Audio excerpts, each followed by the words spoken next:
This is Lee with 82 Game and 12, and this will be video 11.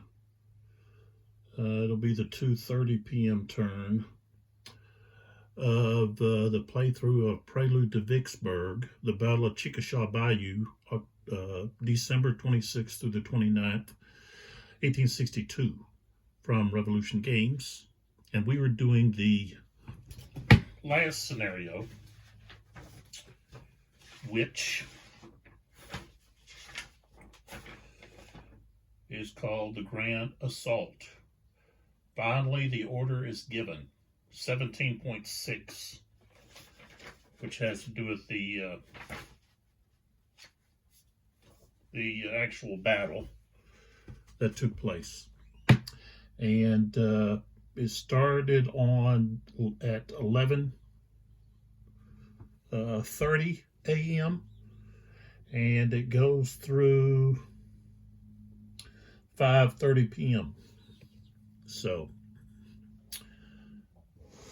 just pull back over here. Of course, I've got my little plastic Civil War men there, figurines. And we've got Frankie, little Frank, Elfie, and Mom there with us. So,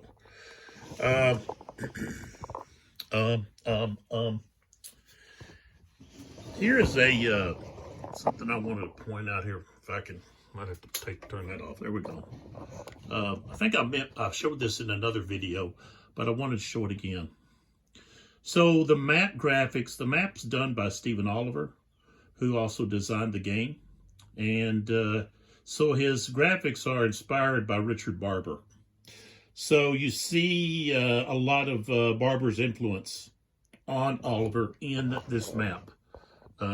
This is a beautiful map, as Barber's were. And Rick Barber's going to be greatly missed in the gaming world. And our prayers are with his family and getting peace and comfort. So let's continue here. As I said, this is going to be the 2:30 p.m. turn. I mentioned Stephen Oliver is the designer. I like to give the credits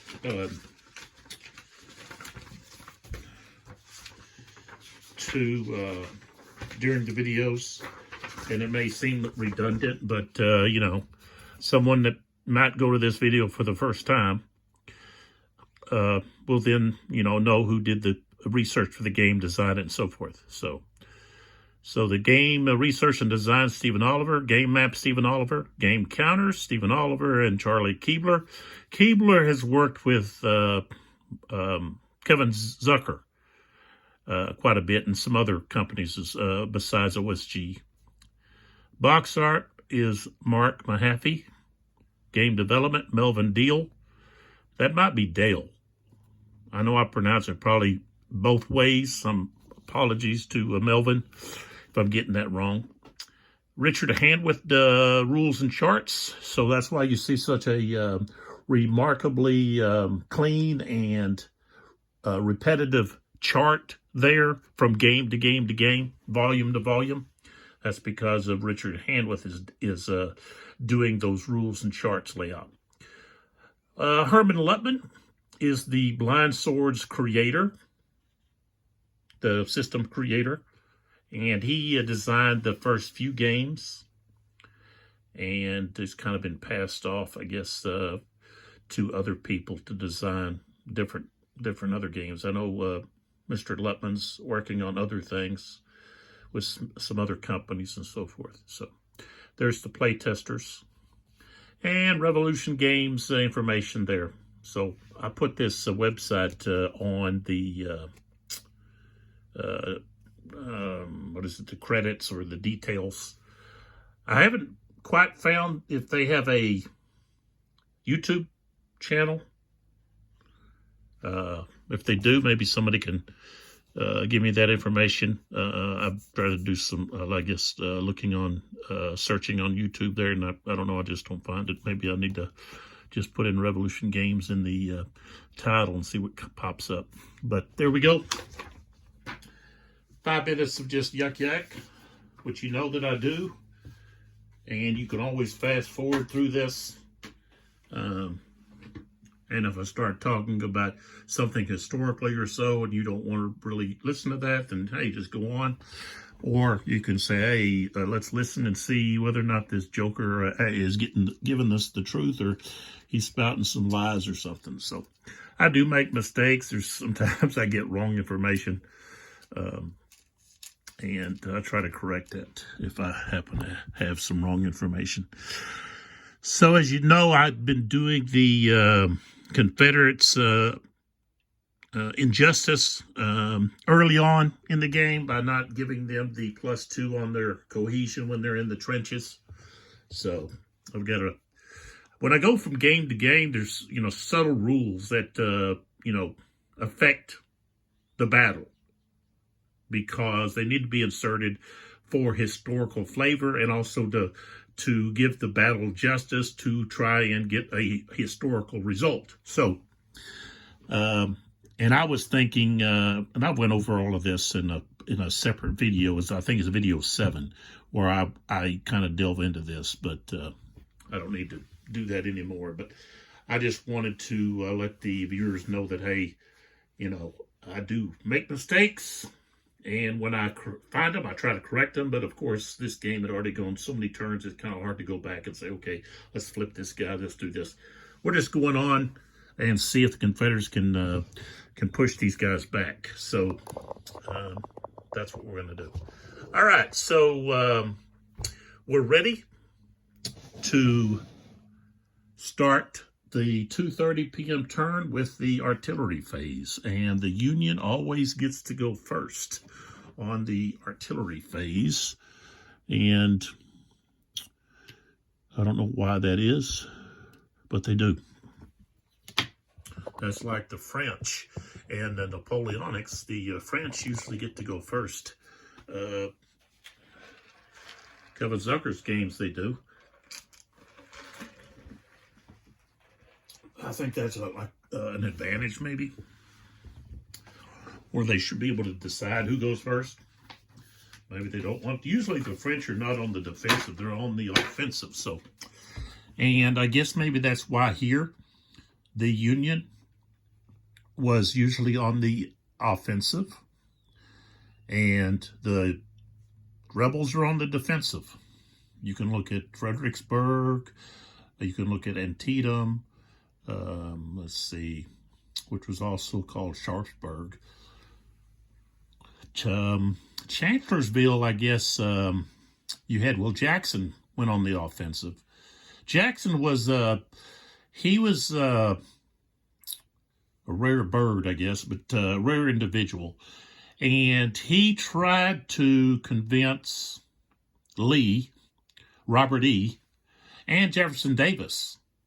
He talked to both of them several times, trying to get them to go on the offensive and attack Union territory. And it was only after, he was shot by his own troops mistakenly and lost one of his arms and died from complications from that injury, pneumonia, I believe, that Lee then goes on the offensive. So he waits until Jackson's dead. He was, and of course that led to the failure in Gettysburg. But Jackson tried to convince Lee that they needed to go into the offensive. And Lee was hoping that a long, drawn-out war would not be what the Union wanted, and they would try to just be on the defensive, and hopefully at some point they would sue for peace. So, big mistake. So, I think Lee gets too much credit. He was not a grand strategist, in my opinion. Jackson was.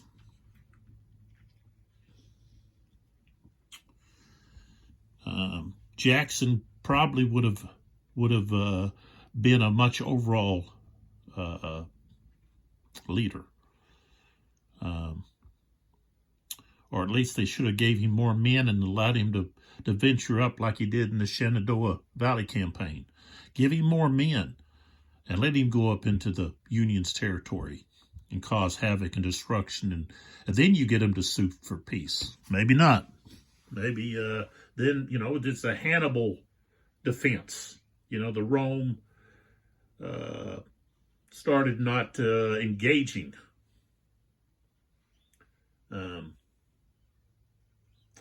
Hannibal. Same thing happened with the Allied armies during the Napoleonic period. They began to not engage an army that was led by Napoleon. They would engage his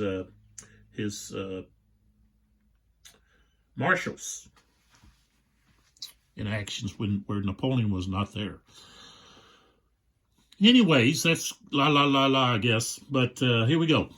Let's start with the Union barrage. And we always start here on this side. You really could start anywhere.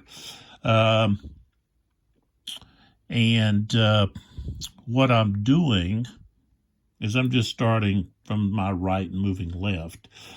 Actually, I think you would probably look to see, okay, is there a possibility that the enemy could fire their artillery against my artillery and eliminate its ability to act due to a morale hit or a retreat? So, but I'm just going to start right here. I usually start with Lanfear,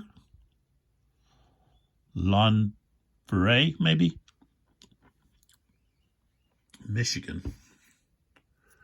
It's not lamb, it's lawn. Lanfear or Lanfear, maybe the E silent. Anyways, he's sitting here with Foster. So they've got a strength of 12. And they want to do something about this Gregg unit, this 50th Tennessee, and they need to blast him out of the way so that then they can come through here. So they are going to fire against the 50th Tennesseans here. All right, so he's the target. He's got a rating of 2, but he's not supported by his own brigade, so he's actually going to be a 1. Then he gets the +2 for being in the trench, so now he's sitting at 3. Okay, so we got a range of, he's actually in this hex there. Okay. And during the artillery phase, artillery units that are adjacent cannot combine fire. They have to be in the same hex. So we've got 1, 2, 3, 4, and that's going to be effective range for both of these, a Parrott unit and a rifle unit. The Parrott was able to fire longer, and it's a heavier caliber, but had a greater distance. So that's 12, and I said 4, 3, 4. So we're at 12 on the chart, 12 to 13. Target entrenched, so we go from 12 to 13 to 8, 9. We are skirmish order, no. Target in lot woods, fallen timber or cypress, no. Firing from swamp, bayou, cypress hex, fallen timber, no. We're in a clear hex. Firing over units, yes, we're firing over our own units here. So that moves us down to 6, 7. And then, of course, where's the levee? Behind the levee. So that goes down to 5. So that seems to be where I appear to always have to go is into 5. All right, so we're firing with strength of 5, and the target has a 3 cohesion. And we rolled a 13, which is going to be absolutely zip. Missed opportunity there, in my opinion. All right, so now we go to the Confederates. these two here up on this hill, but because of this guy's here, they can't fire at him. They can fire over their own unit, but if their own unit is next to the target, they can't. And here, he could actually, because he's at level 3, this is level 2, and then level 1. So he would be able to fire out into these. And I think we want to try to silence this one here. So we've got a target right there to him. So Bowman and Weems, who both have a strength of 2, okay, are going to fire at the 4th of Ohio. So we have a range of 1, 2, 3, 4, 5, 6. Okay, I think that's going to be, yeah, that's beyond. Maybe we want to fire at somebody a little closer. No, he's right there at the levee, I don't think. Well, yeah, we should still be able. We're at a much higher level.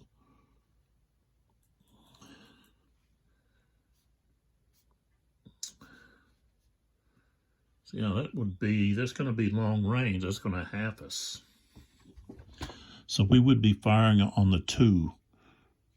And he's got a, let's see, but he doesn't have any units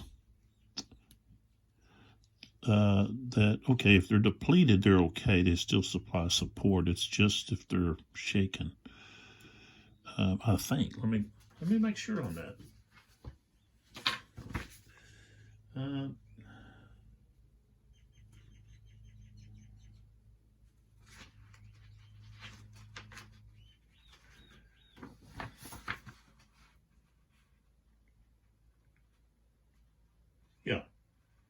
Artillery units supported only when stacked with or adjacent to any non-shaken, non-disrupted infantry or cavalry unit. Okay, so yeah, they still get support from Lindsay there. So we're looking at 2, and he's going to have a 3. We'd have to roll a 54 or higher. We could actually fire at this guy, but we're going to be, well, we're not actually firing over our own unit. We're at a higher level. So 1, 2, 3, 4, 5, 6. We could fire at this guy, who he's going to have actually a 0. So I think we got a better chance at him. So we're still going to be at long range, but we got a better chance of doing some damage. So we're at 2. He's going to have a 0 cohesion. We rolled a 16. Nothing. That's a bad roll, just like the Union artillery. All right, so now we go to Hoffman there. Hoffman's 4th. They're going to also fire right here at Greg. Now, they're not firing over anyone. So all they've got is going to be the levee and the trench, which is going to drop them down 3. So they're at 6. So levee goes down to 4, then one more. Levee moves them down 1 to 5, and then the trench moves them down to 3. So these rebels have a cohesion of 3. All right, we got a 41 and no effect because its result is green, which is routine 1 to 2. So that's going to be no effect. But levee and trench causing a lot of problems. All right, so now we move. Let's see, where's our other? There's no artillery here.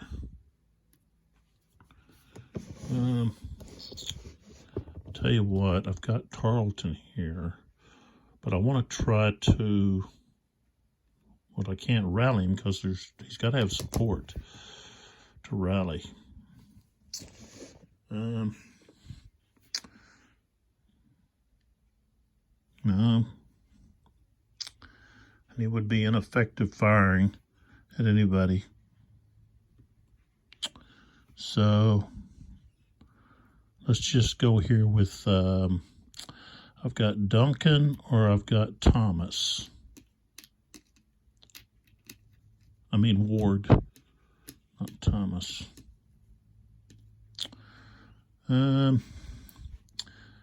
Let's go with Duncan, firing right here at these artillery units. So they're going to have a 3. Okay, and he's got 2, 2, 3. All right, so he's going to have a 2, and they've got a 3.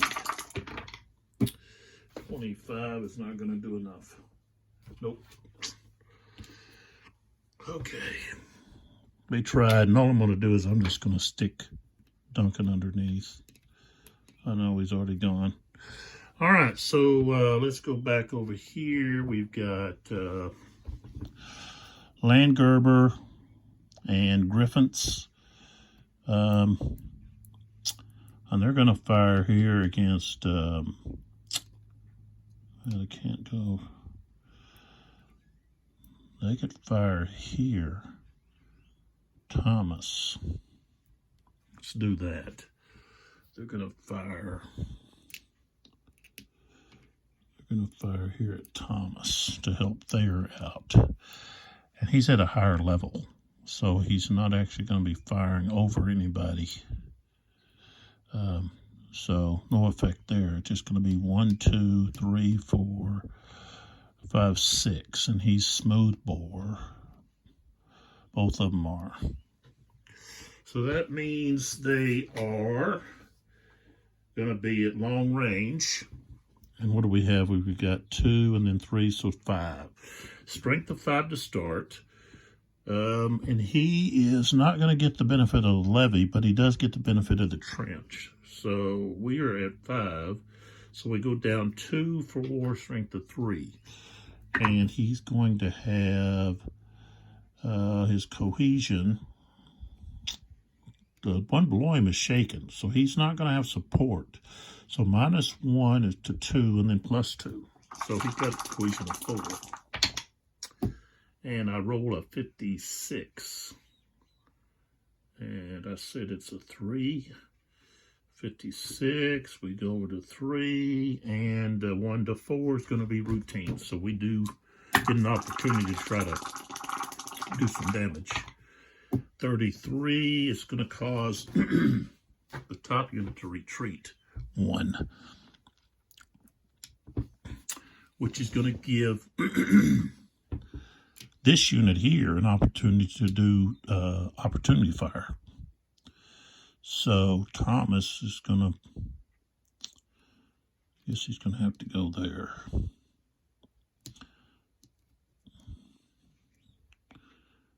And before he leaves, though, this Thayer unit here gets to fire. He's going to have a strength of 4.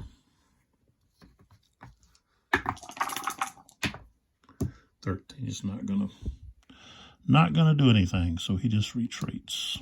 Oops.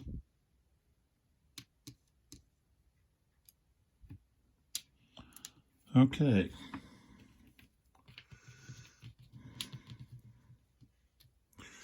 All right, so now we go back to the Confederates, and we go to Ward. Ward here.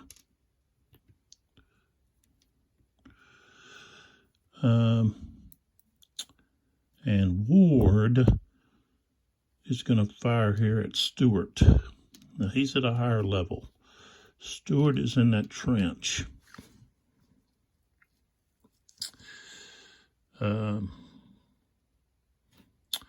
Maybe we fire at somebody else.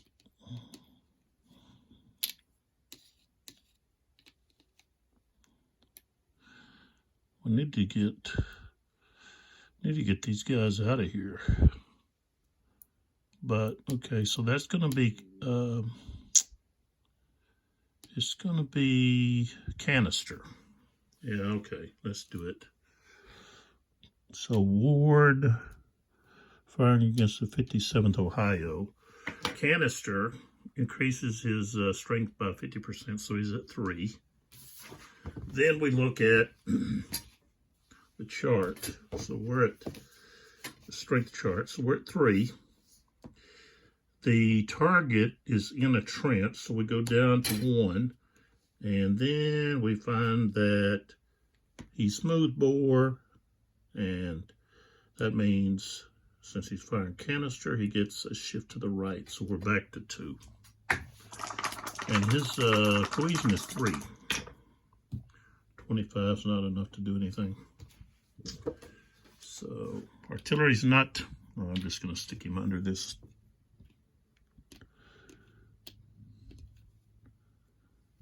All right, so now we move along here, and we've got Barrett.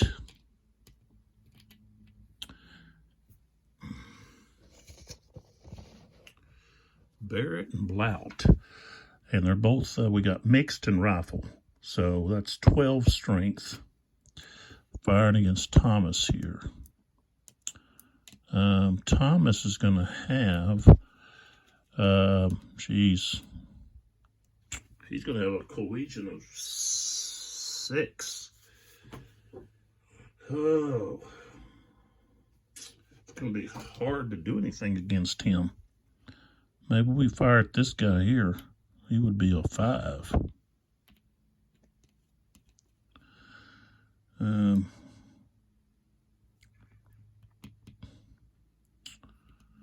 Got a better chance here. All right, so we're gonna fire at the dismounted 28th Mississippians. Okay, now he's got support here, so he's gonna have a cohesion of 5. They will still be 12 to start. 1, 2, 3, 4. All right, so we got strength of 12. We don't have the, let's see if this is the levy jutted. Yeah, it is. So we've got the levy still. So now we go to 10, 11. The trench, we go to 6, 7. We're not firing over anybody. So we're going to be at 6, 7 with a cohesion of 5. 23 is not enough. So no effect. Artillery's just like they're shooting air. Just making noise, that's all they're doing.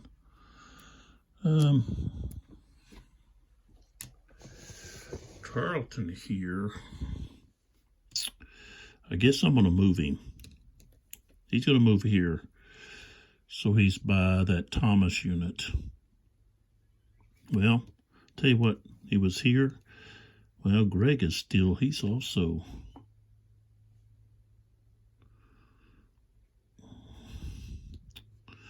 He's going to move back up to here. 1, let's see, if he goes down, if he goes downhill, down,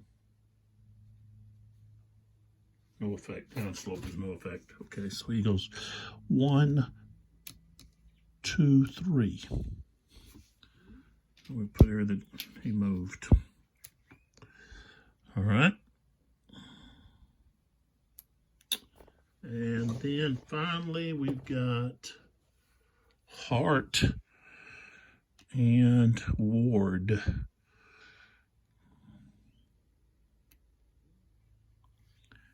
And they are going to move up.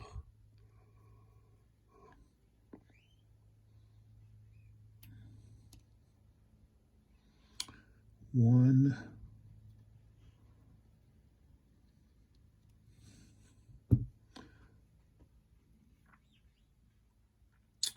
They move up one more. They're blocking these guys. I'd be able to fire quite a few here, though.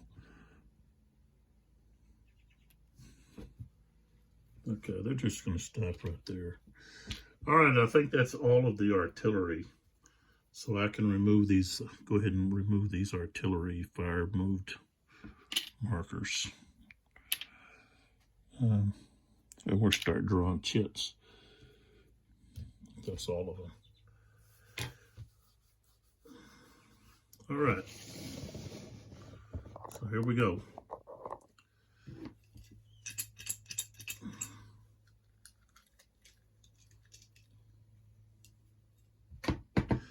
A.J. Smith,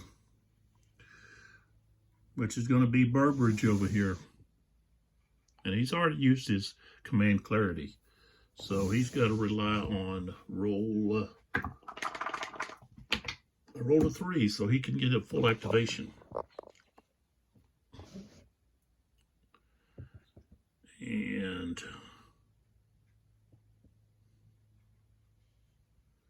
I think he's going to do a maneuver. That's the only way he can get some of his troops here.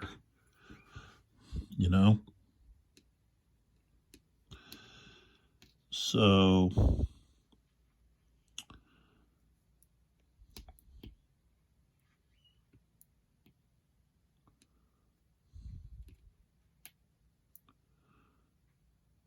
Swamp. Swamp costs 3. So we're going to do a maneuver. Let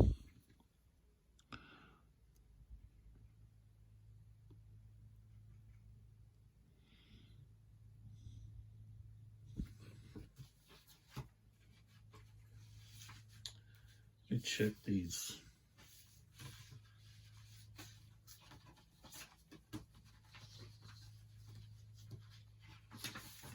Check these victory conditions here.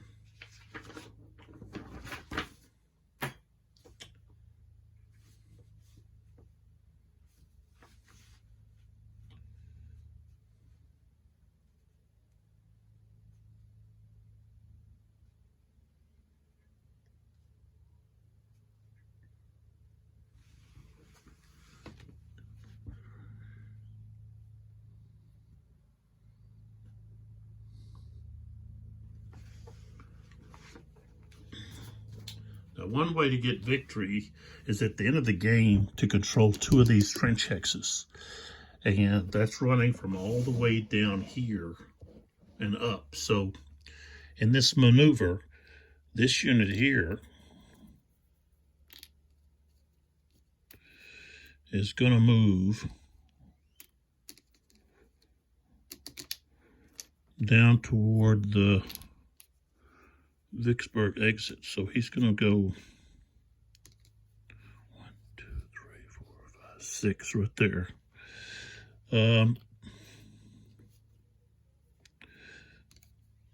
This unit here, that Cypress, cost 5. And then he's got to do a cohesion test. So he goes to there, that's 5. Now he's unsupported, and he's going to have a minus for being shaken. So he's going to be at a 1. He rolled a 3, so now he becomes disrupted. But next turn, he can get out of there. All right. This one here is already in the Bayou. So he's going to go here, which is 3, and then 3 more 6. This one's going 1, 2, 3, 4. So he's on the bridge. You don't have enough points to get off of it. Pontoon bridge. All right, so that's all of, well, we got this cavalry unit here. What is he going to do?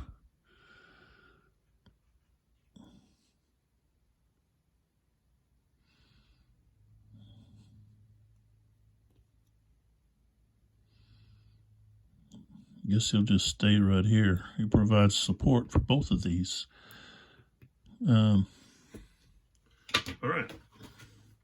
So Burbridge and A.J. Smith are done. Okay. The next person, the next thing out of the cup is S.D. Lee.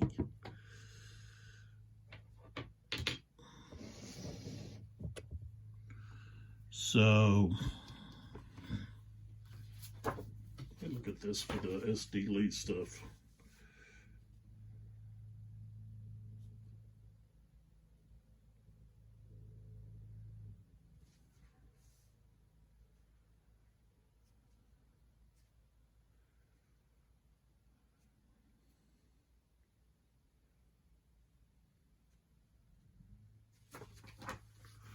All right, so we don't add anybody. So we've got, with S.D. Lee, we've got Withers, S.D. Lee, and Thomas. So let's see if we can activate somebody. No, we got a 5. So a 5.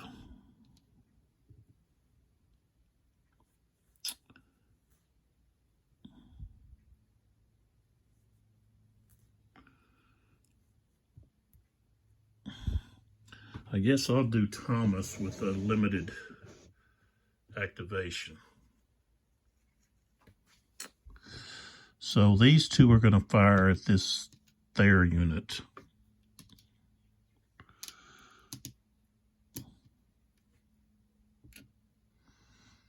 The 9th Louisiana, who has a CR of 2, no support, goes to 2, and then the shaken goes to 1. He has a CR of 1. And they're going to have a strength of 1, and he's going to be at half. So that's going to be a strength of 3. Oh, we rolled a 15. That's not good. But he has no effect. Wow. And that's it. No, wait a minute. No, it's not. I've got a Thomas unit over here. This one doesn't have anybody to fire at. This Thomas unit here and this unit here. Carbine can only fire 1 hex away, so he's going to be ineffective. But this one here, he can fire at this Stewart unit. So the Stewart unit is disrupted, so his CR is 0. And got a strength of 2. Okay, 46 is going to be 0, is going to be tough. No, it's going to be strength of 2. It's going to be routine. 15, he's got to retreat 2.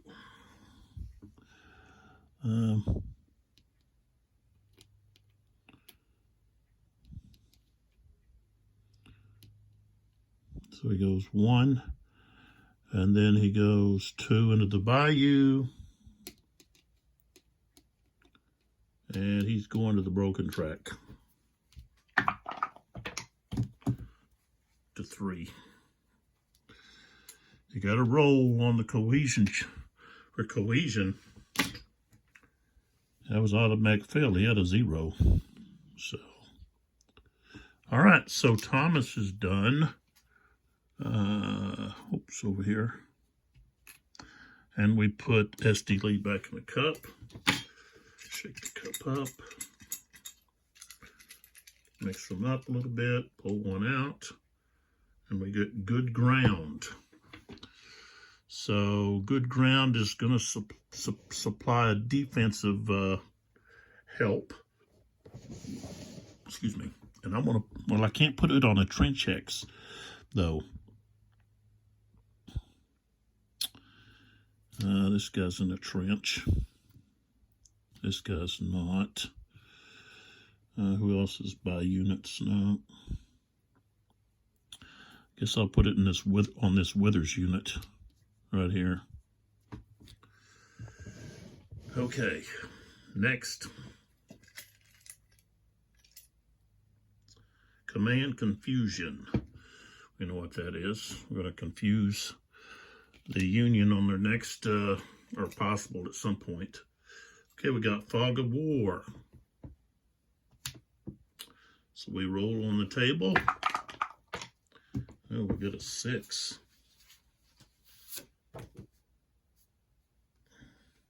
Possible Confederate general casualty. So now we roll. And we roll a 64, no casualty. All right, so fog of war goes off to the side. Sherman gets to try to make a influence on the battle. No, I rolled a 5, so he doesn't do anything. He rides up and says, attack here, and then rides off. Now we got M. Smith, and his guys are usually right here in this area. So does he get to activate? 4, yes he does. So let's flip him over. Barton, Vaughn, and Greg. Barton, Vaughn, and Greg.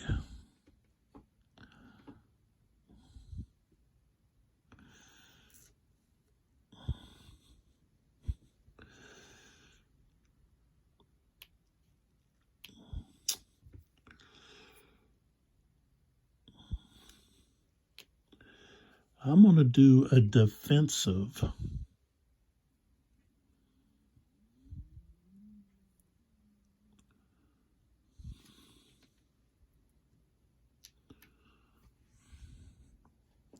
So that I can remove that shaken there. So we're going to do a defensive order, okay? First thing we're going to do is Barton, the 52nd Georgians are going to fire at the 57th Ohio.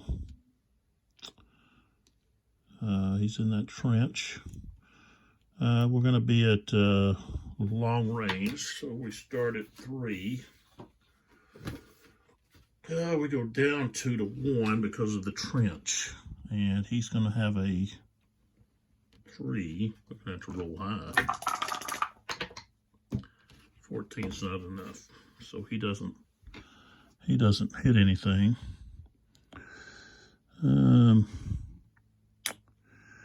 Movement-wise, what do we want to do here?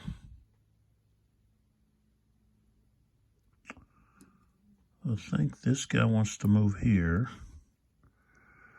with that. He's in that trench. I think this guy here is going to move over here. 1, 2. This guy gets to remove the shaken. And that's it. We put Smith back in. Turn Barton over. Shake the cup up. Mix it around. Pull somebody out. And is confident. This is something that the Union will use after a combat. So, can't use that right now. Oh, we got Morgan. Morgan. Can he activate? Got a 2, so yes he can. Who can he activate? Sheldon, Lindsay, or DeCourcy?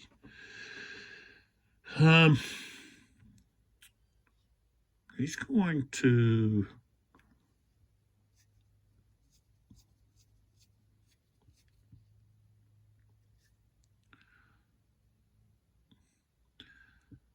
well, he can either try Lindsay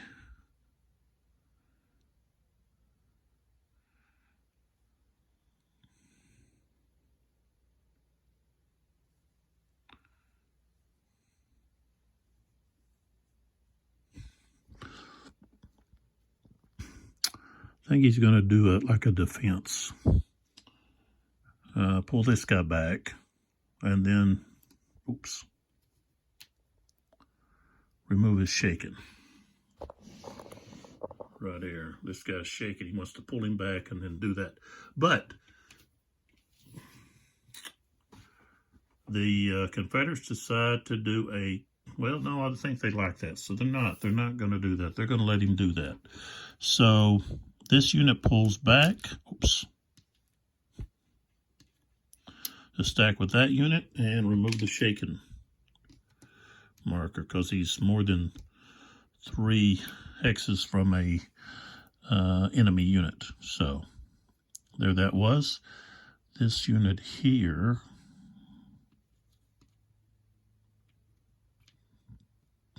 could move 2 hexes, which would put him with this 1, 2, and that's a total of 10. So, all right, so Morgan goes back in the cup, and Lindsay is done. Let's draw somebody else, or possibly the same one. Morgan, how about that? I even dug to the bottom. Can you activate? No. Limited activation for somebody, which I guess is DeCourcy. So DeCourcy, see that or Sheldon? No, DeCourcy.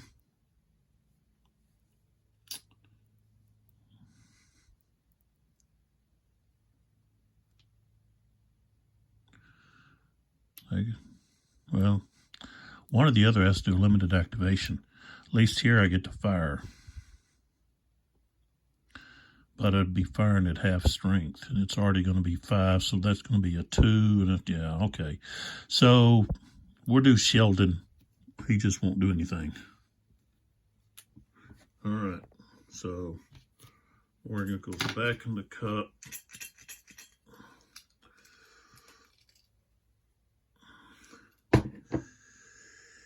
Epaulement or epalma, which is something we can do with our artillery.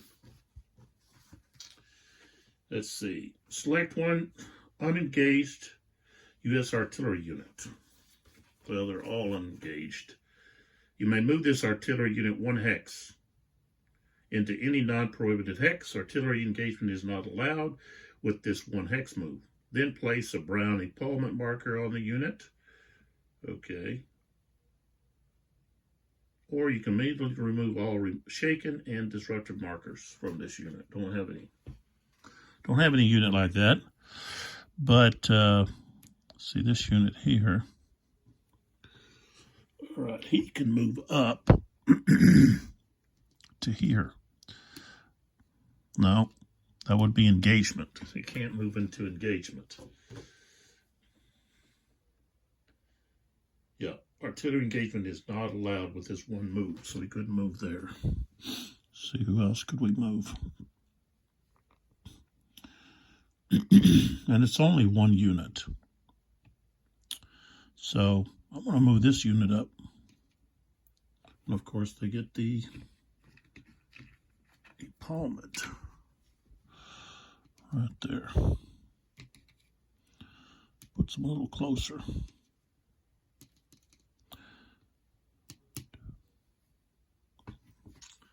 All right, so that's finished.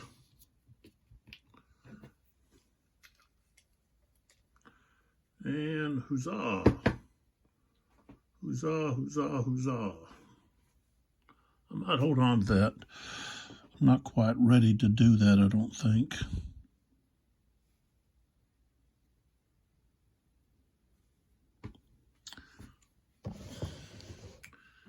But I probably would want to do it over here because it's going to give me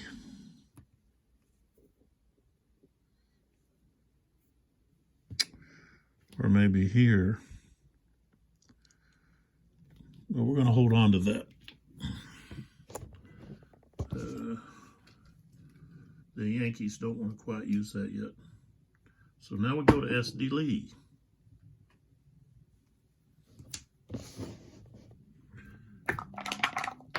He rolled a 5, so he doesn't get a full activation, which means he's going to go with Withers. And they are going to fire here at these artillery units.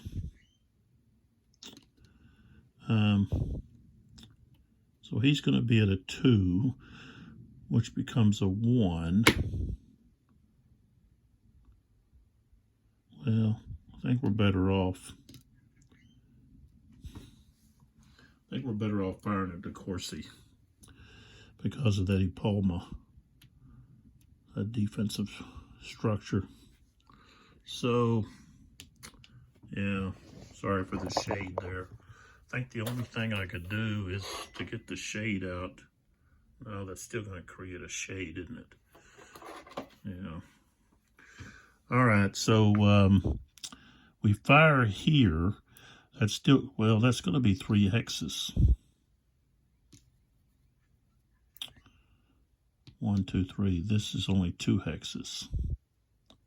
This is 1, 2, 3. All right, we'll have to fire there. But the Epalma receives a 2 column shift left for fire combat. So we're going to be at what I say, 1, 2, 3. That'd be quartered. No, that would be ineffective. He's not going to be able to do anything. Don't have a target. All right, so that's all of that. So Withers doesn't get an activation, or a limited activation, I guess, doesn't amount to anything because there's nobody close enough to fire on effectively. All right. Next we get Steel, who's got Thayer.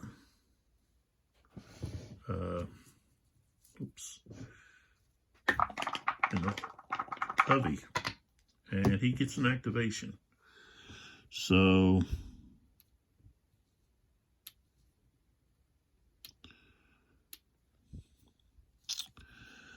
I guess he's going to do a defensive activation. He can move this guy back to here and remove something. He's 3 hexes away. He doesn't actually have to move. Okay, over here, let's start here. Defense, we're going to do a defensive action and just fire.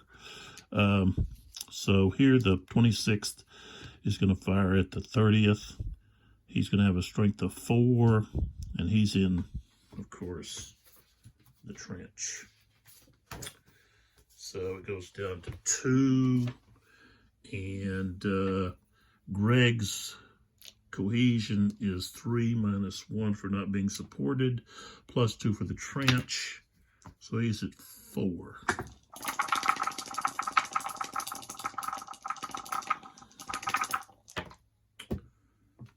$51 and 4 is nothing. He doesn't. Okay, then we go here. This guy's going to be strength of 4, and he's going to be in the same situation, except this guy has a CR of -1 for being shaken. It's down to 2. Non-supportive is down to 1. He gets plus 2 for the trench, so he's back to 3. 32 is not enough. And then this guy here is far enough away, he can just go from disrupted to shaken. Right there. And that's it for Thayer. Steel goes back in the cup.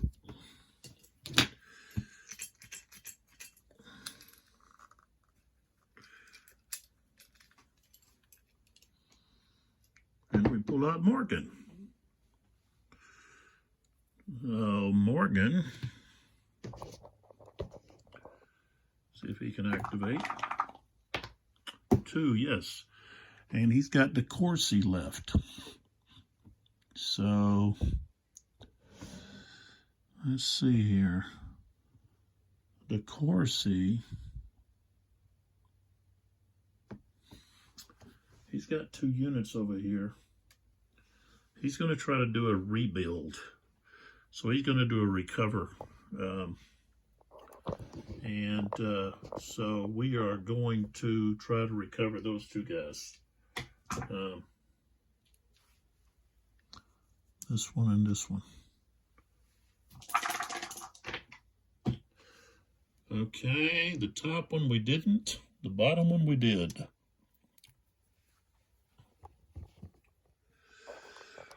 Okay, so he couldn't come in here because he's too close to the enemy, but he could come in here or here, either one.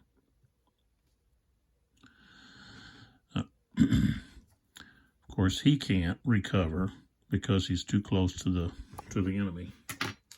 All right, so the course he's done, and so is Morgan.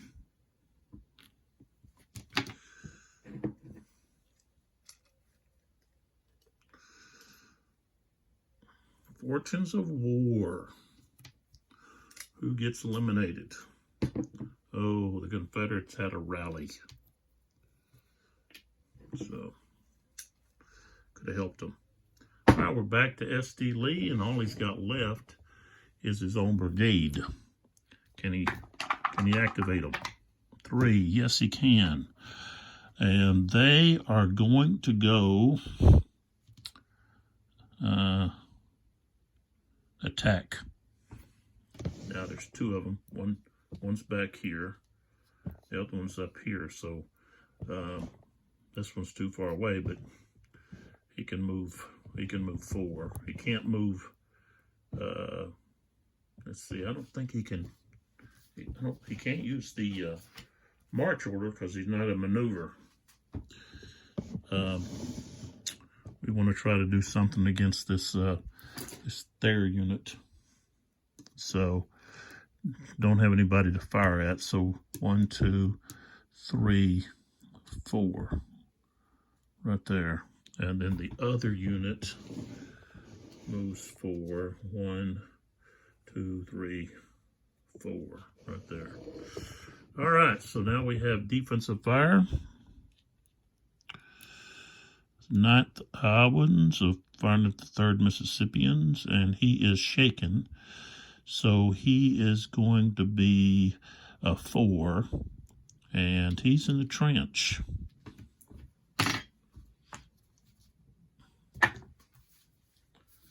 So here I would think, okay, you're attacking, you're not going to have, you're coming out of the trench, but the game rules say, what is it? Target in the trench. But this is close combat, so he would be charging. He wouldn't be sitting back there, he'd be charging. So he's not going to get the benefit of the trench. Maybe I've been doing this back and forth, but I don't think he should get the benefit of the trench if he's attacking out of it. So he doesn't get the cohesion advantage, but I wouldn't think he would get the trench either because it's close combat. So I guess there's a discrepancy there, but that's the way I'm going to play it. So he's got a 4.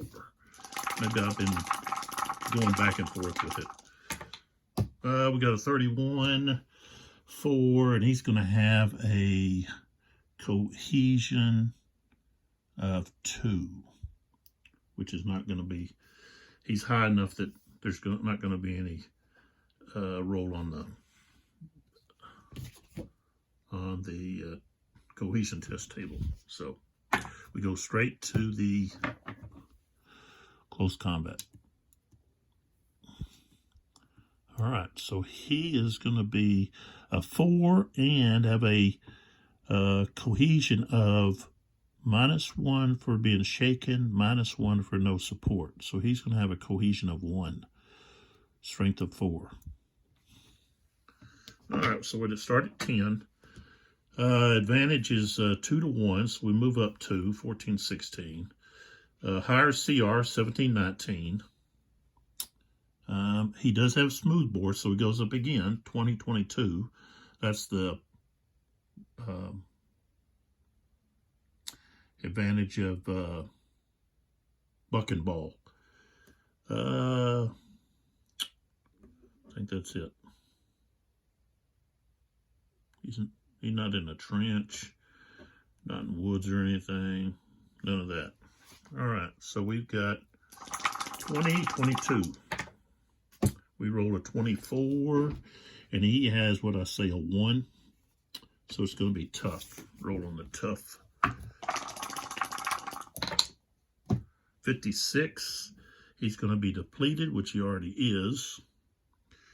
And 6 is break test. So first off, we've got to roll because he's already depleted. And he's got, like I said, a CR of 1. Yeah, he goes to the break test table. Broken box table, I'm sorry, broken box. So he's going. And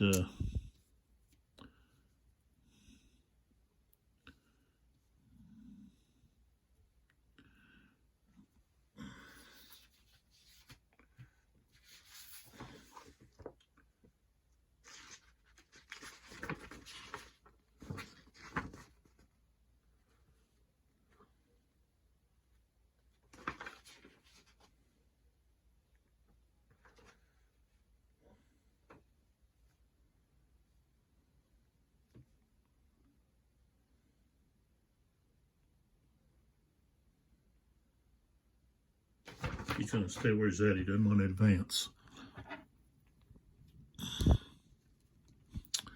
All right, so SD Lee is finished.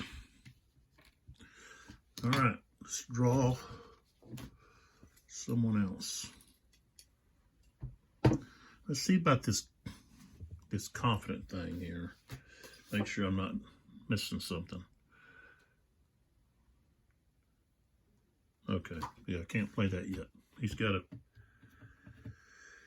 to cause a retreat. Okay, so now we go back over here to Smith. Oh, he got a 6. He got limited activation. So he's got Vaughn and Greg left.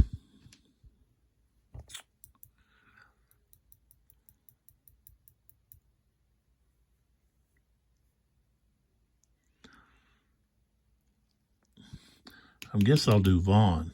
Limited activation with Vaughn over here.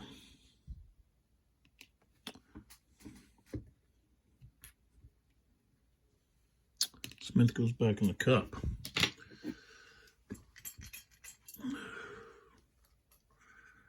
Steele. So Steele is going to try to activate Hovey. 4, no. Limited activation. They have nobody to fire at. Steele is done. Hovey's flipped over. He had command clarity. He could have used that. So we go back to Smith, who has Greg. Greg left. I rolled a 6, so that's going to be another limited activation.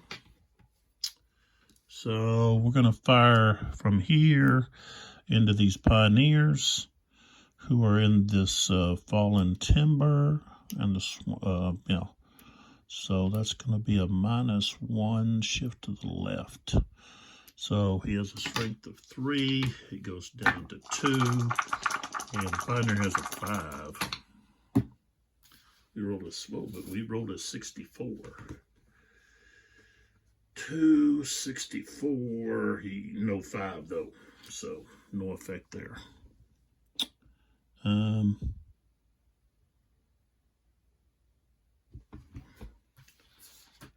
Unless,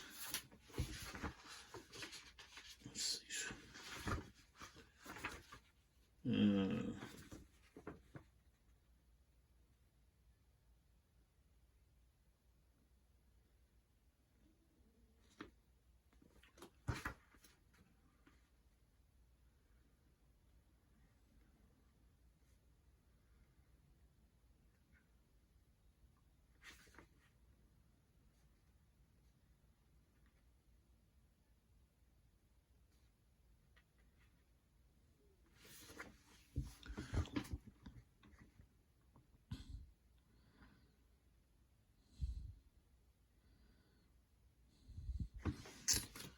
Now it says here, Pioneer units alone in a hex attacked by close combat are removed. Pioneer units in a hex with friendly units are removed from the map if a fire combat or close combat requires any friendly loss or retreat. Their Pioneer units are immediately removed to the friendly infantry unit and is no longer adjacent.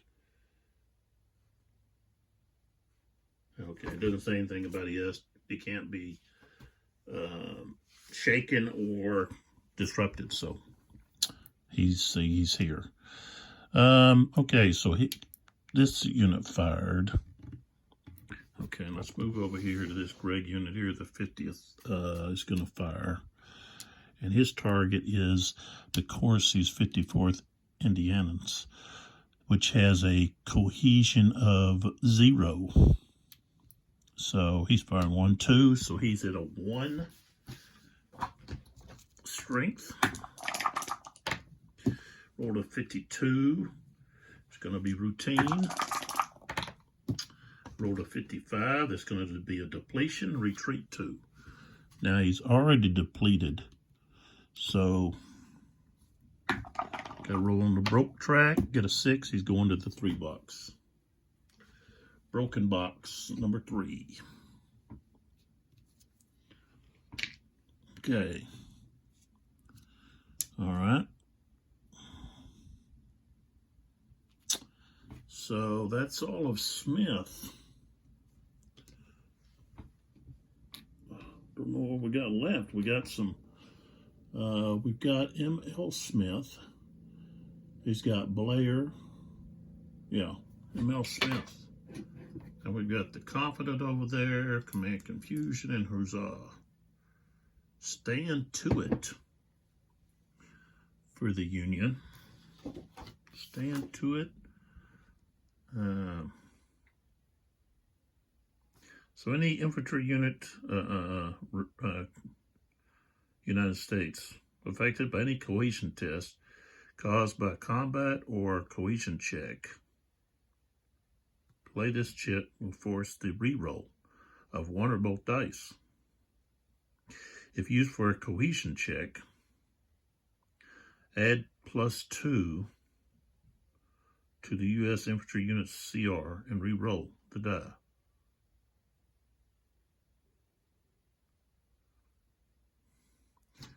Okay.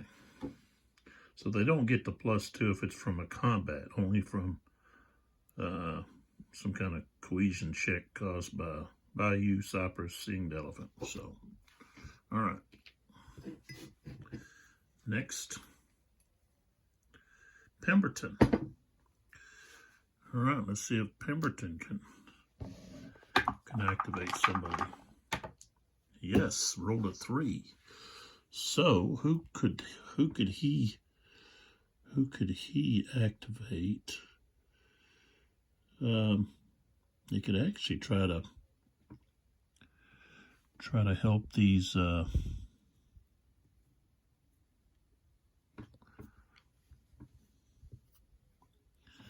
Try to help Barton over here regroup. Got this one, okay, or this one. So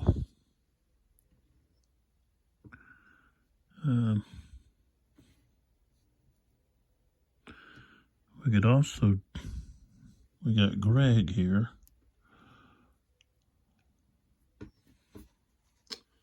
They're not, neither one of them are supported though. Barton is supported, at least at one place. Or we could attack somewhere.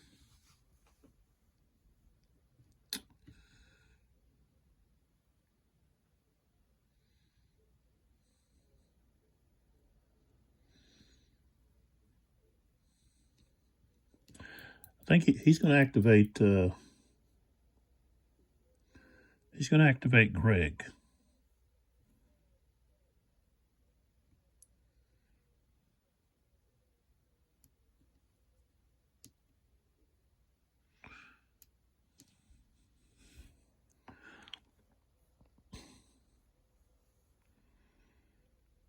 So he's going to do a defense order. So the first thing we're going to do is we're going to do an offensive fire right here. Okay. He's going to have a cohesion of 0. We've got a strength of 5. 56. 56 at 5. And he's at 0, so that's going to be tough. 31 is depleted. So he's already depleted. He's going to the broke track. But he only goes to 1. Broke box 1. So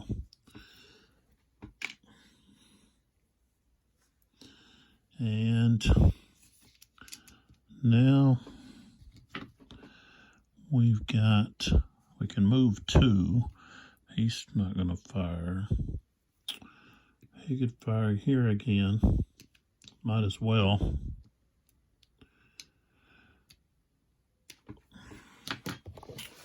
Against that Pioneer. He's a 3, but the guy's under that fallen timber, so that's going to shift once to the left. So now he's at 2. 43. 2. Nope.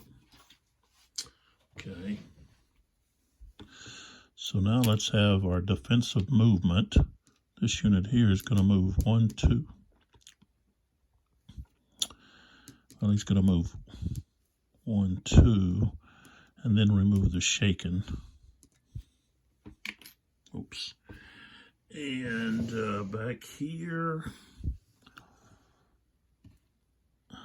he's going to move over. Let's go move him over here. 1, 2. All right.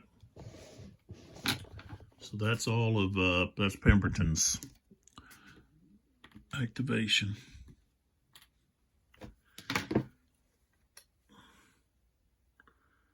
Firing low. We can use that against anything that they might try to do. So then we got M.L. Smith.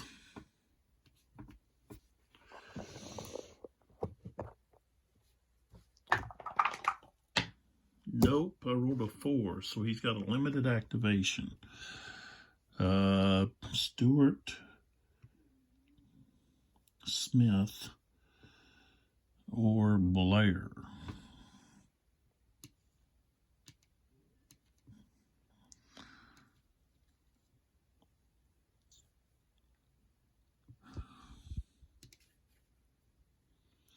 I guess it'll be Smith over here. He didn't have anybody to fire on.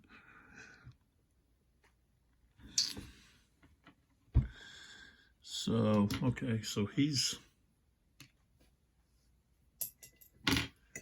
inactive. Oh, M.L. Smith's all we got left. Okay, so let's see if he can activate someone else. Yes. So he's got Blair and Stewart. Okay, we're going to do a regroup with Blair because he's got 2 units over here on the broke track, plus he's got units there. But then the Confederates are going to throw in this command confusion. So now they got to roll.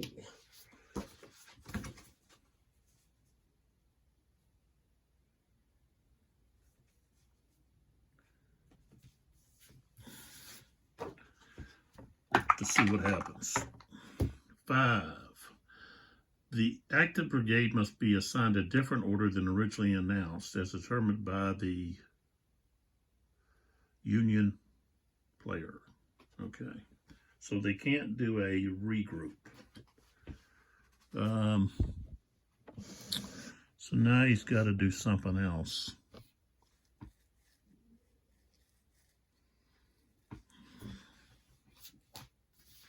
Can't do a regroup.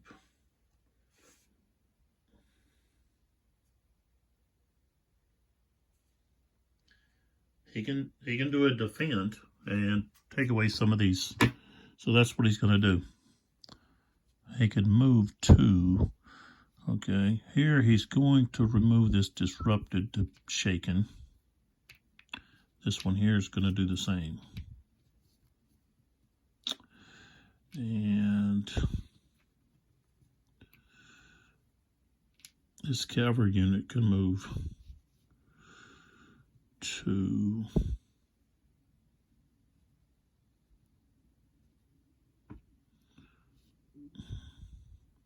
He'll just stay there. All right, so that's all of that. Now Smith goes again.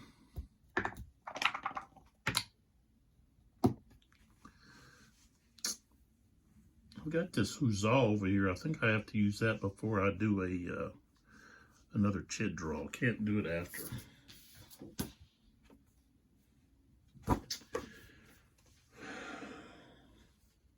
Play now or at the start of any chit draw phase this turn.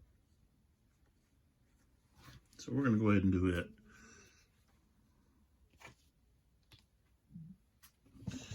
And we're going to do it right over here.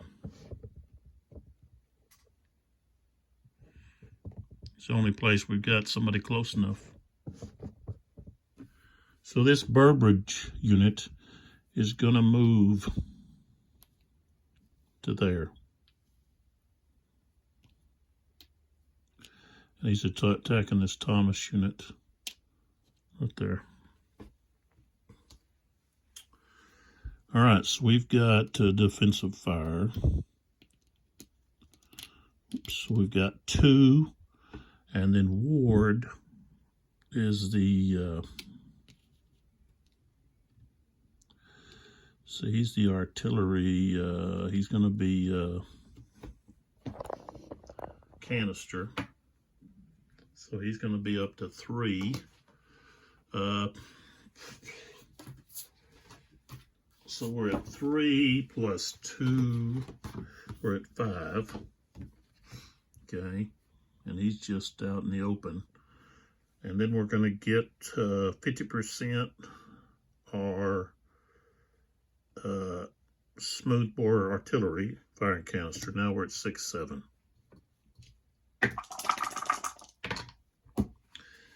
And let's see, we rolled a 23. Now he is, cohesion is +1. So he is going to be, he's not supported, so he's going to be a 1. And then he goes back up to 2. And I got a 23, 6, 7. He'd have to, 0 to 1 is not enough. Okay, so now we go to combat.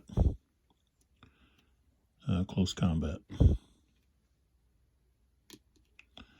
And this is where he's going to have an advantage to some part. Okay, so he gets, with the huzzah,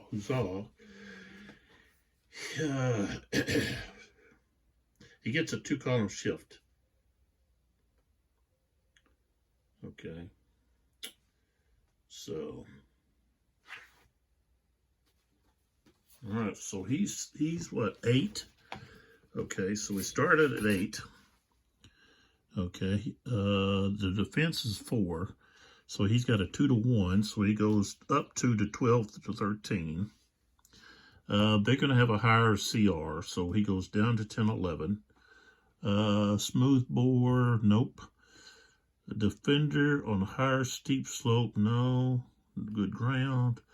Slope's not a factor. He's in it. The defender's in a trench, so it goes to 6, 7. Okay, he's behind a levee, so that's another -1 down to 5. Now, 50% of the defender's SPs are artillery, so we go back up 4. So we're at 12, 13. This is a pretty good chance of Burbridge getting across the levee. 61. And we've got a CR of 5, so it's going to be tough. 56. Tough.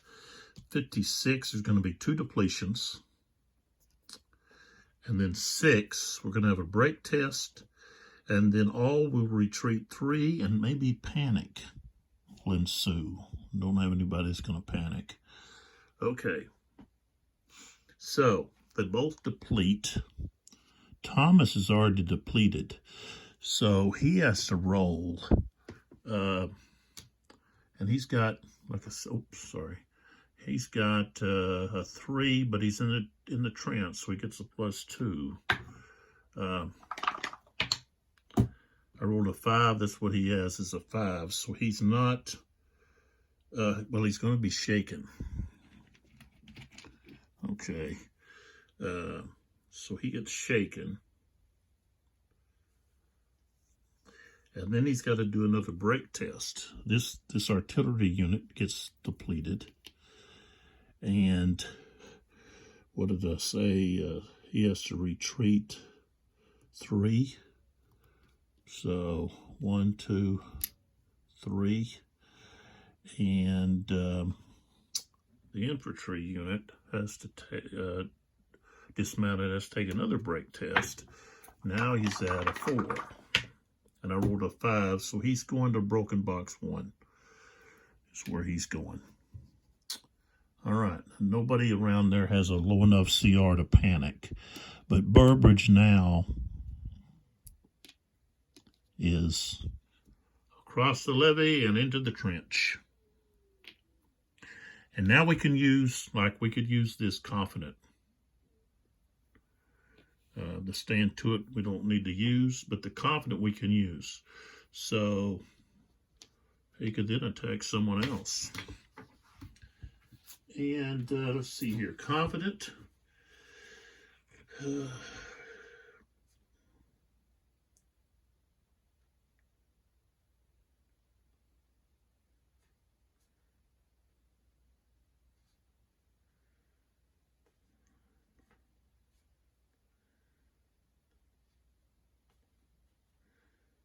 Okay, so now he can do another close combat, and his CR is increased by 1.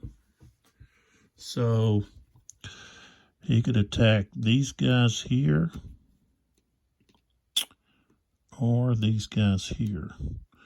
But if he does, they would have opportunity fire, which is only half, but still opportunity fire. I don't think I'm going to use it. So these 3 here are just wasted. They didn't get used. Firing low, stand to it, and confident just didn't get used. So that concludes, well, no, let's see. This, that I used that huzzah. I still have 2 units left, so we could still use these. Confident, stand to it, and firing low. I still have 2 more brigades to activate. So, okay, so that was the huzzah. And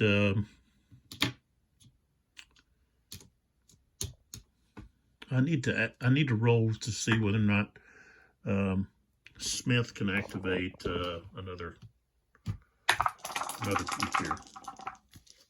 So another brigade. Okay, so that's limited action. Well, no, let's see. I already did that with Blair, so Blair's already done. So this was with Stewart, this roll. And Stewart gets a limited activation. And he's the only person he can fire on. He can use this guy here. He can fire on Barton here. So we might as well do that. That limited activation, all he can do is offensive fire. And that's the only person he can fire at. So, all right, so he's a 4. Half of that's, now he's at 2. Barton's just out in the open. 26. And Barton has a cohesion of 3. I don't think that's going to do anything. 26, no, it's not. So, all right, so now, which I could have done this firing low, and that just means he missed. So, you know, so these two didn't get used. Stand to it and the confident. I didn't want to use the confident because of the opportunity fire. So, and the defensive fire, of course. Here's where what we look at. What we're just turn that one off. This is what it looks like. We've got the 23rd Wisconsin infantry here, which are shaken down here close to the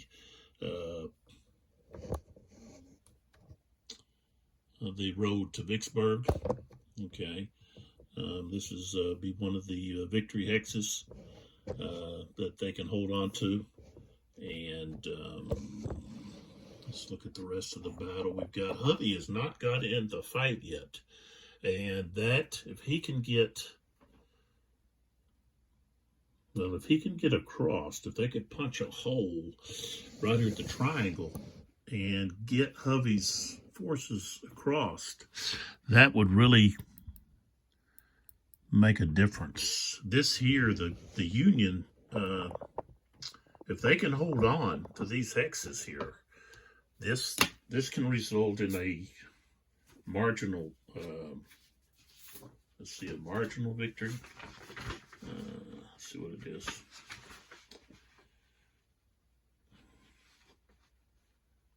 Control 2 trench hexes in the first row is a marginal Union victory. Control 1 or 2 trench hexes in the second row is a decisive victory. So they've got control right now of 1, 2, 3, 4, 5.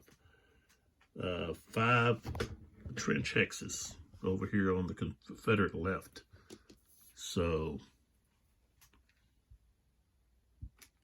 that's where we're at. And let's remove these here. These Pioneer units are on their backside, so those are removed. These here, this is removed. These are removed. Then these are removed. Makes it a little easier to maneuver and to fire. So that's what Blair and them should be doing over here, but it's not, hadn't been happening. So the Union's having a real difficult time punching through the triangle here. Just not been able to do it. Got to remove this good ground off of that unit. I probably need to move Weems up here with Greg and give it a little bit more firepower for anyone coming up that trail there. Is what I should have done. And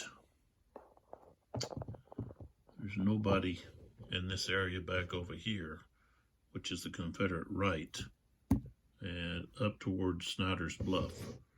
They just didn't even venture into any of that.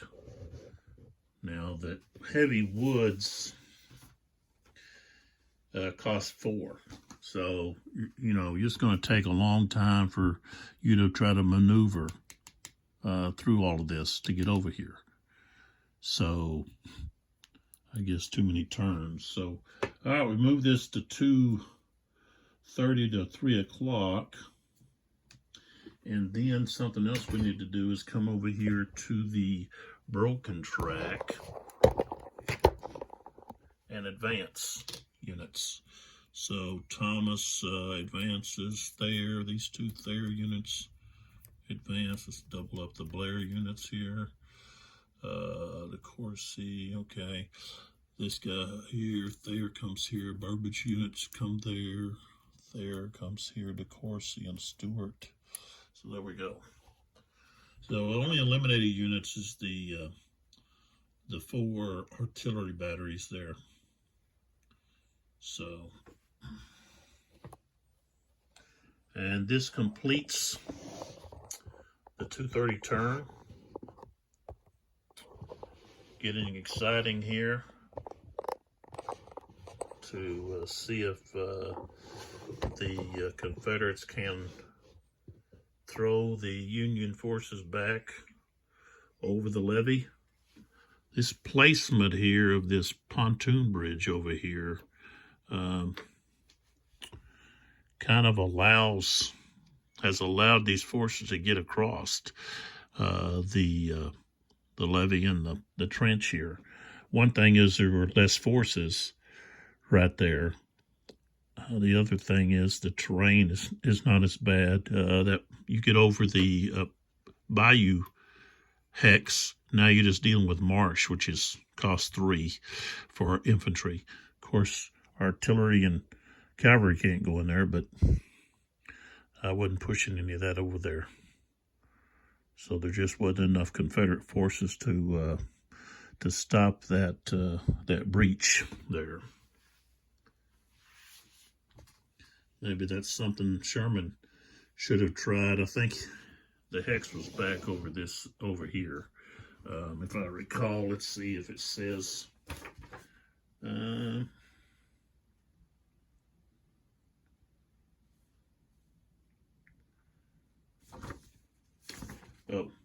I gotta go to the scenario.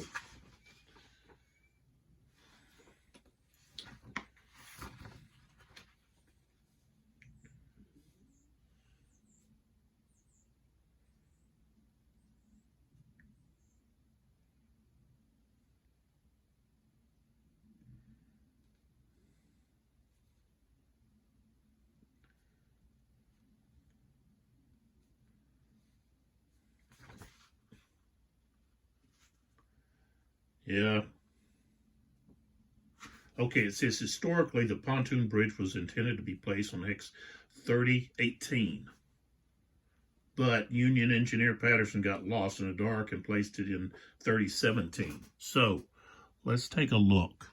Turn my light back on. So 3017. So historically, what did I say, 3018? Yeah. Is there another bridge, I think? Yeah. There's another pontoon bridge here.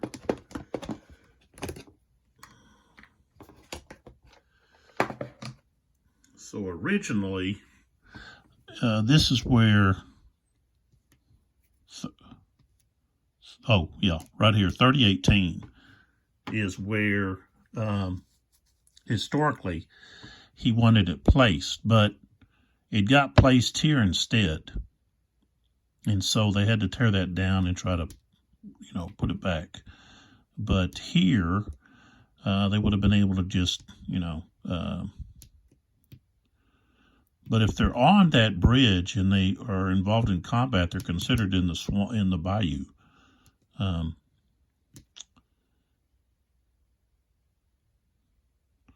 Here they can escape the bayou hex by just going around on the road here and through.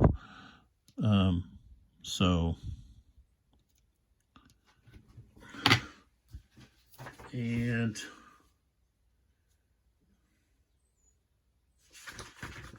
the pontoon bridges, if we look at what it says about the pontoon bridges, I think that's the first. Yeah.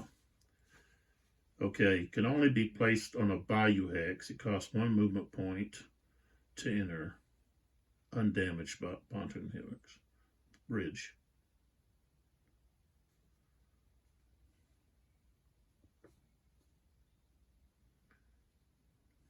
Artillery and cavalry can't end movement on or a retreat on a pontoon bridge. It doesn't say that you can't, I guess you can't place it with, you can't place it with enemy units on the opposite hex. So it doesn't say anything about, let's say this Thomas unit here was here. It doesn't say that you couldn't place it. I think he was there. So anyways. So that's where they were trying to place it, to give them another bridge right here. They could give another bridge. But what about trying to outflank them?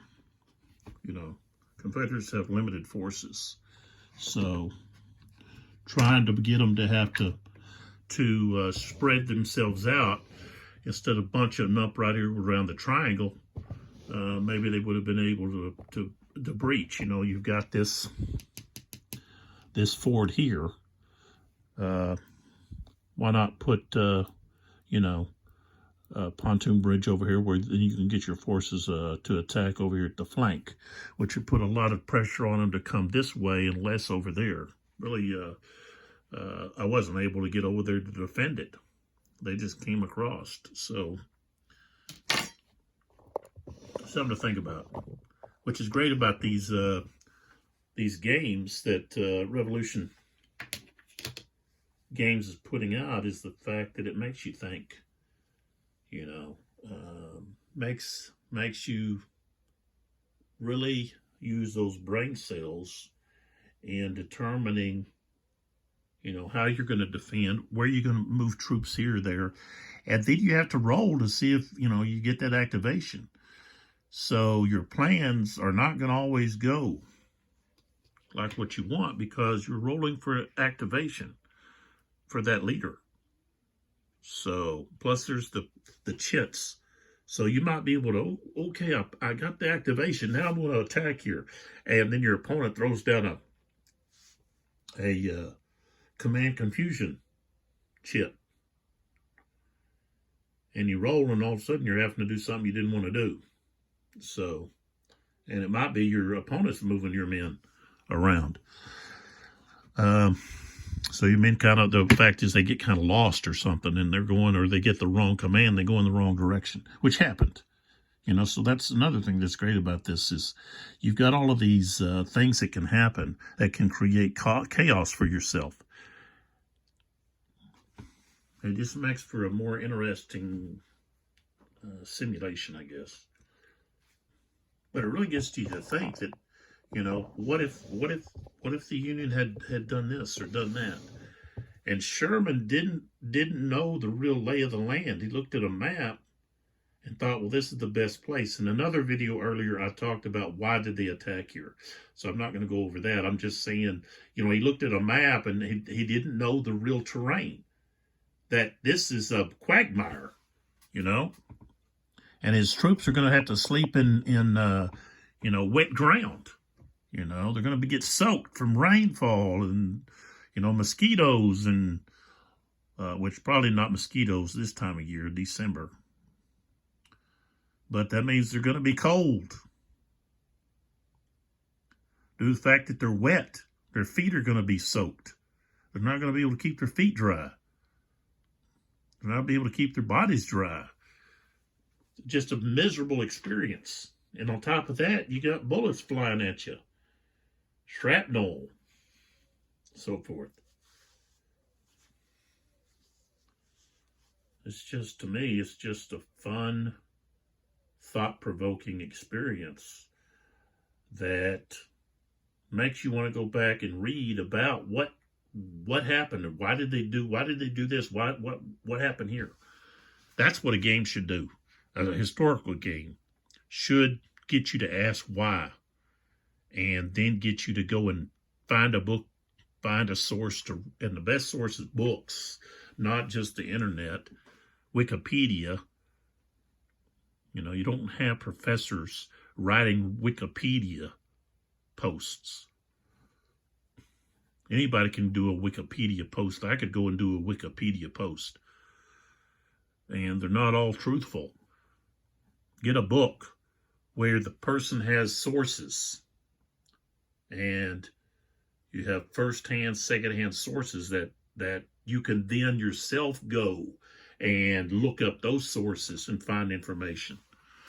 You know, that's why I buy these history books, besides the fact that I used to be a history teacher, and I just love it. I've loved history. That was my favorite subject in school. I almost have a history minor. I only needed a few more hours to get a history minor. I've got a English minor, and most of that's literature. So it's a English literature minor, basically.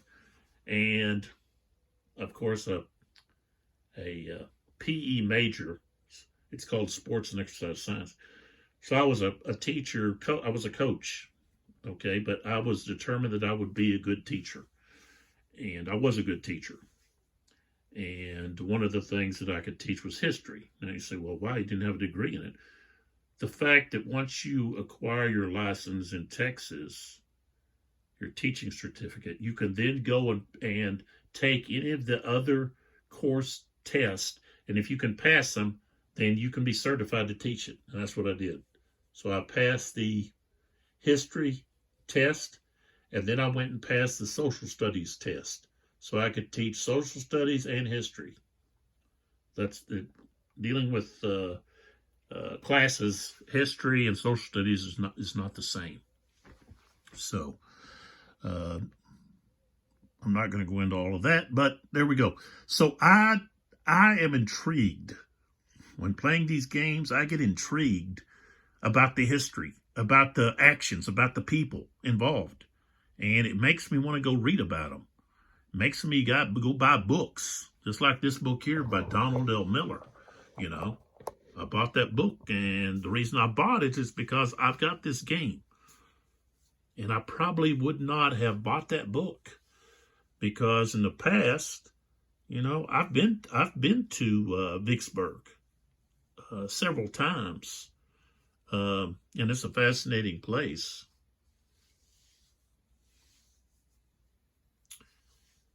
But that's not, the Western theater has never been very interesting. I don't know, very interesting to me.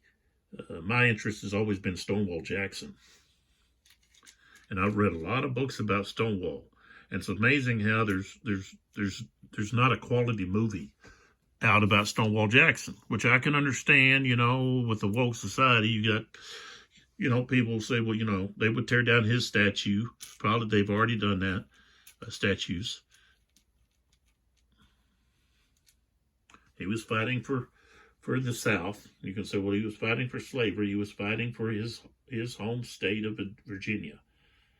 If Virginia had joined the Union, then Jackson would have been with the Union. He was fighting for his state, and that's most of the people involved were fighting for their state. They were state-oriented. It was state first, then country. And that's the way it was with Jackson. So, all right, this is Lee with 82 Gaming 12. I appreciate y'all's support and watching the videos. This here is my new draw cup. I like black is my favorite color, and I got it for $1.19 somewhere. And so I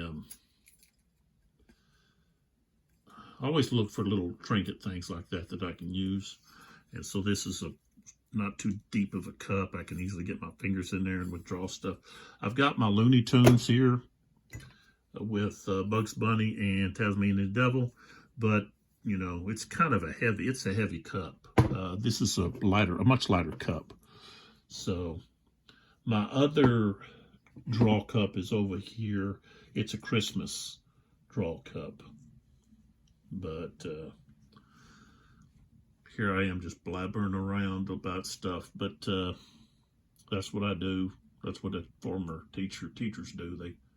They get off blabbering about stuff. They get off topic all the time. My kids in class would try to get me off topic, ask me some specific question about something, and then I go into a discussion about it. So it's one way to get your teachers to, you know, get off subject and start, you know, a discussion on something, and then you end up no homework, you know, because you didn't finish the lesson or whatever.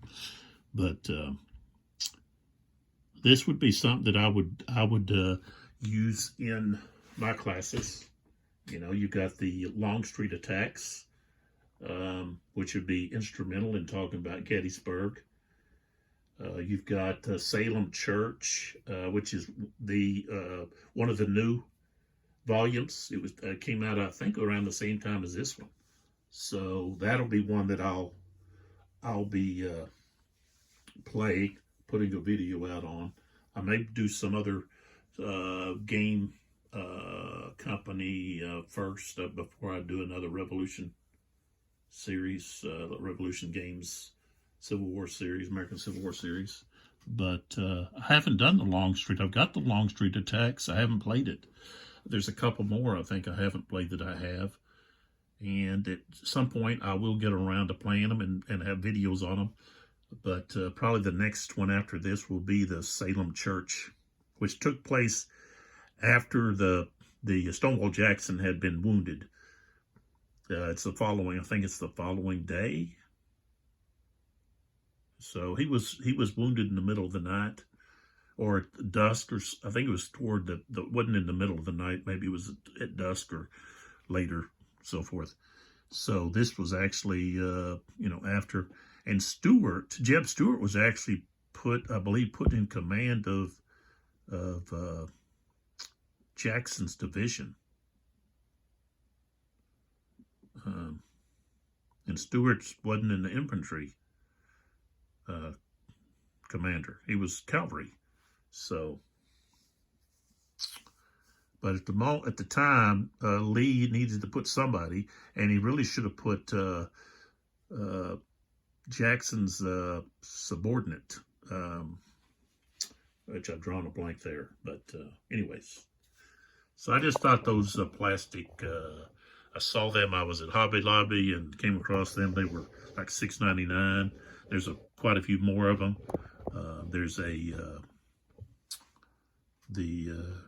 Chickasaw, the ammunition. I can pull that out. So you've got the Chickasaw for the artillery, and of course you don't have the horses to hook up to draw it around, but of course there's a lot of different